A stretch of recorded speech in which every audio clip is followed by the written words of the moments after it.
In this video, we're going to be showcasing how to update your giving funds. We're going to discuss how to create a new fund, how to update your Engage link with your new fund, how to see recurring donors for any previous fund, how to update a recurring donation to go to a new fund, and when to create a support ticket. First, let's talk about how you can create a new fund in CDM+. To create a new fund, go to Program, Contributions, and then Giving Funds. In this window, click Add at the bottom of the window. Then scroll down and you can see that a new blank line has been added. Go ahead and enter in a description for the new fund. Then don't forget to include the income account and the fee account.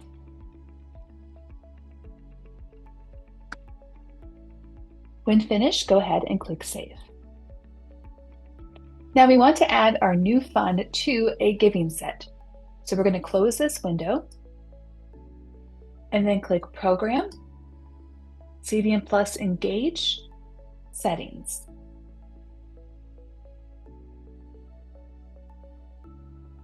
In this window, click Giving Sets from the left sidebar.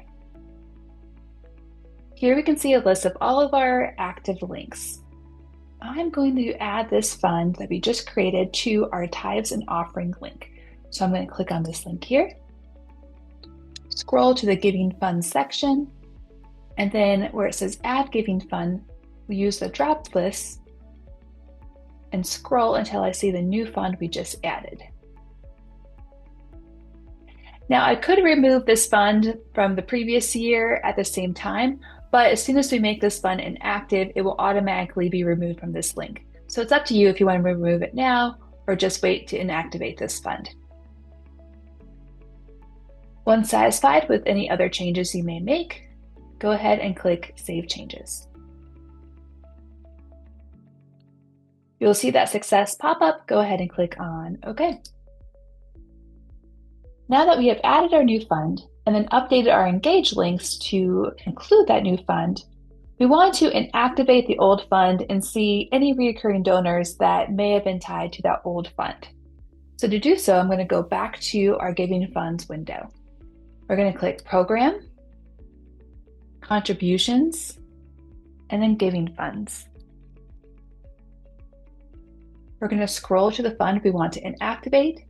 In this case, it's going to be that General Fund 2025. And we're going to click on the Inactive box. And then we're going to click Save. When we click Save, it's going to actually ask us if we want to see any of the given units that have an active recurring contribution tied to this fund.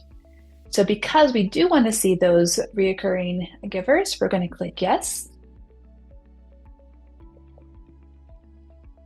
And from here, it's going to open a window that shows us that these are the donors that have a recurring contribution tied to that now inactive fund. If we didn't make any change to their recurring donation, it would continue to process to that old fund, even though that fund is inactive. So to update that recurring donation to now be tied to that new fund, we're going to click to highlight their name. Then we're going to click the Engage tab. And if we want to, we can see this a little bit better by clicking in this white space and kind of moving this box up. We're going to go to their scheduled gifts. And next to their scheduled recurring donation, we're going to click on Edit. And as you can see, this is currently tied to that General Fund 2025. So in this case, we're going to choose to select different funds. And we're going to choose our Tithes and Offering link. You can see this is that same link that we were modifying before, and you can now see that since we inactivated that General Fund 2025, it's no longer present here. So we're going to change this to update to our General Fund 2026. Again, we're going to keep the same frequency, so it's going to be recurring. It's going to be continue to be weekly. If we wanted to, we could update the start date and then click Continue. make any changes to their payment method, and click Continue. Review any additional details, add any memos if you'd like, and then once satisfied, go ahead and submit those changes to scheduled contribution. We're going to get a pop-up asking us if it's okay to submit our changes, and we're going to say okay. And then we'll see a message letting us know that our gift was updated successfully. And if we click on that details, we can see that this scheduled gift is now tied to that general fund. Also, if we click on scheduled gifts and we click historical, we're going to see that reoccurring scheduled gift that was tied to that general fund 2025. Because essentially, when you edit a gift, you are creating a new reoccurring schedule. Now, in this example, we just had a few given units that had a recurring donation tied to a now inactive fund. So it's very easy and quick to make those updates and changes. If you're in a situation where you have 50 or more given units that have a recurring donation tied to a now inactive fund, we can help you out. What you can do is you can submit a ticket to our support team and they can put in a data services request to help make those changes on your behalf. There are a few ways that you can submit your request.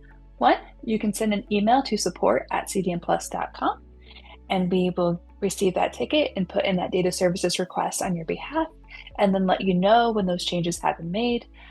Or you can go to our help center at help.cdmplus.com and click support requests at the top or the big red contact support button. Here you're able to submit a ticket, and again, it will go into our queue and a member of our 5-star support team will reach out to you and let you know when that data services request has been fulfilled. And that's it. In just a few easy steps, you can make changes to your giving funds by creating new giving funds and updating your engaged giving links.